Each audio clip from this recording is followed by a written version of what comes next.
77 WABC and Bergen Newbridge Medical Center honor the life of legendary broadcaster and our friend, Ernie Anastas. Hi, it's Ernie Anastas. You know, your thoughts can affect how you feel. Bergen Newbridge Medical Center is the largest hospital in New Jersey, providing comprehensive, equitable, compassionate, and high-quality emergency inpatient and outpatient medical care, plus mental health services and substance use disorder treatment. The Bergen Newbridge team can address your total health needs in one convenient location. Call 201-225-7130 for an appointment or newbridgehealth.org.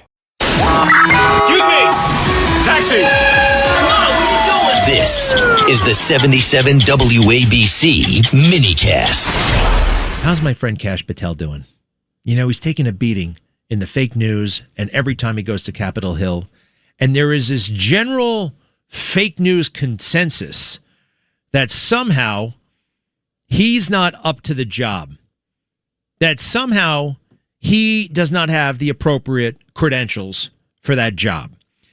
And that's totally and completely wrong. Here's CNN. This is the typical fake news, casual flip, drive-by, as Rush used to say, media.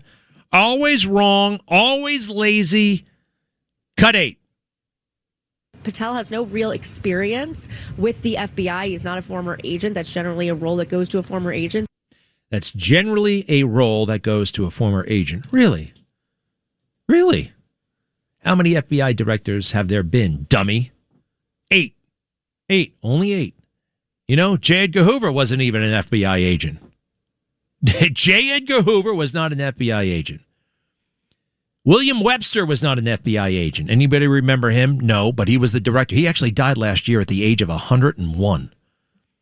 Amazing. When you get to be that old, you start outliving your children. What a strange sensation that might be. So, William Webster, not an agent. He was appointed, I think, by Jimmy Carter. Who came after him?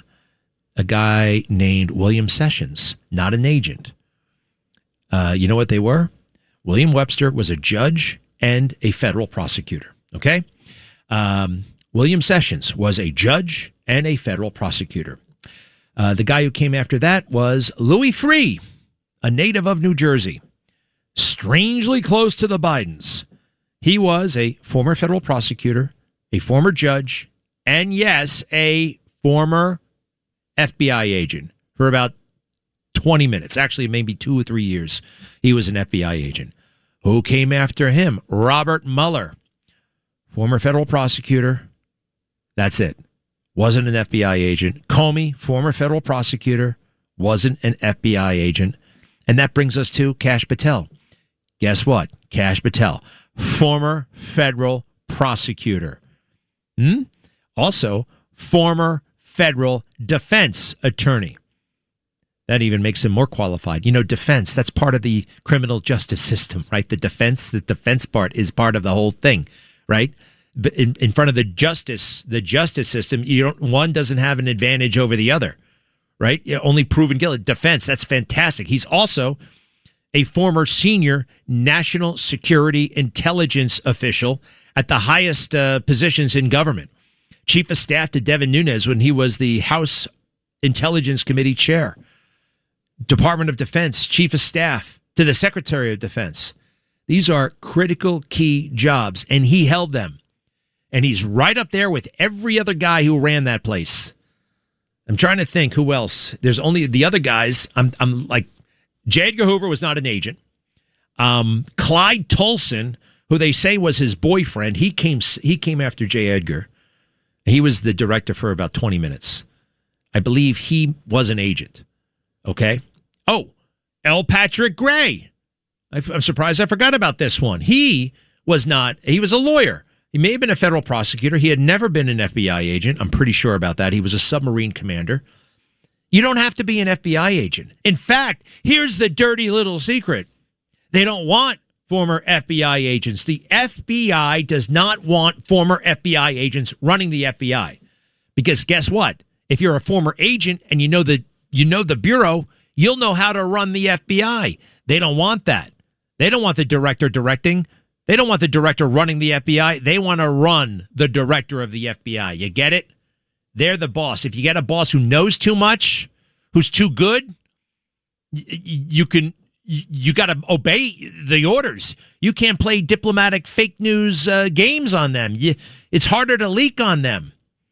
That's why my dad was one of the most effective police commissioners, the most effective police commissioner ever, right? He knew everything about that department. You couldn't fool him. You couldn't get away with anything. And let's face it, look, it's a great organization. The men and women of the NYPD, fantastic, right? Great, awesome, all this great technical know-how, law enforcement experience, but it's also a bureaucracy.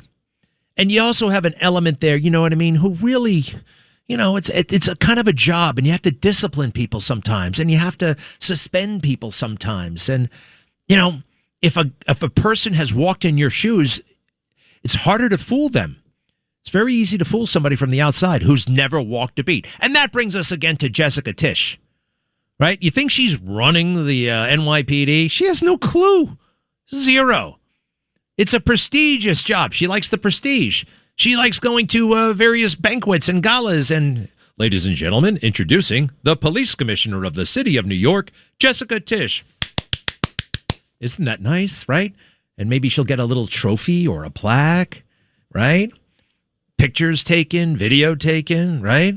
She'll make a speech claiming credit for things that she's not responsible for. She'll make a speech where she boasts about things that aren't true. She'll make a speech where she skirts around the anti-Semitic boss she has. She'll make a speech where she won't acknowledge the anti-Semitism that we saw in the streets of Brooklyn the other day. And what did they send? How did they police that event? You know what they sent?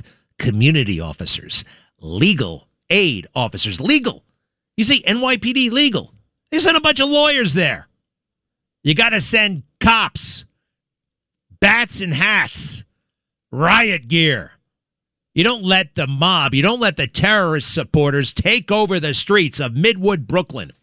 And if I run, and I am motivated to do so, and I don't really want to do it, but I am so fired up about this. If no one else is stepping up at this critical time, I'm not saying stepping up to run, but this is so obvious. Anti-Semitism is flourishing in the heart of Brooklyn, New York. And the police aren't doing a damn thing. Our political leaders aren't doing a damn thing. Most of them actually like it and agree with the terrorist sympathizers.